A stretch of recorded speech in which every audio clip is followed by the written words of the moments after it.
কাপ্তাই হ্রদের শান্ত নীল জলরাশি, জলে ঢেউ তুলে ছুটে চলছে যন্ত্রচালিত নৌকা। পর্যটক ভর্তি এসব নৌকার গন্তব্য শুভলং ঝর্ণা, মায়াবী দ্বীপ, বার্গি সহ বিভিন্ন দর্শনীয় স্থান। চলতি পথে পর্যটকরা উপভোগ করছেন মেঘের চাদরে ঘেরা সবুজ পাহাড়, নয়নাভিরাম আসাম বস্তি সড়ক।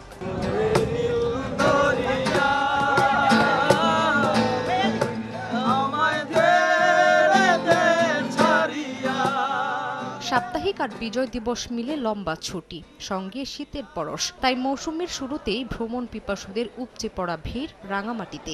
অবশ্যই ভালো লাগার জায়গা, তাই বারবার ছুটে আসা।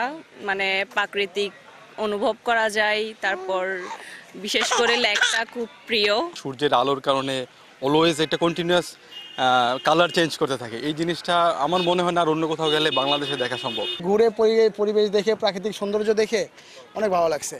অর্ধেক পাউডারে দ্বিগুণ উজ্জ্বলতা। নতুন রিন অ্যাডভান্সড অর্ধেক পাউডারে দ্বিগুণ উজ্জ্বলতা। ঝুলন্ত সেতু ও তাঁতে বোনা কাপড়ের দোকানগুলোতেও পর্যটকের ভিড়। পছন্দের পোশাক কিনছেন তারা। পর্যটক আগমনে বেচাকেনা ভালো হচ্ছে বলে জানালেন ব্যবসায়ীরা। অনেক বেচা কিনা চলতেছে, আগের থেকে একটু বেচা কিনা বেড়ে গেছে আর কি। আশা করতেছি আমাদের আরো এই যে পিছনে যে ক্ষতিগুলো হয়েছে সেটা আমরা পুষিয়ে নিতে পারবো আর কি। দর্শনার্থীদের নিরাপদে ঘুরে বেড়াতে সব ধরনের নিরাপত্তা দিচ্ছে টুরিস্ট পুলিশ।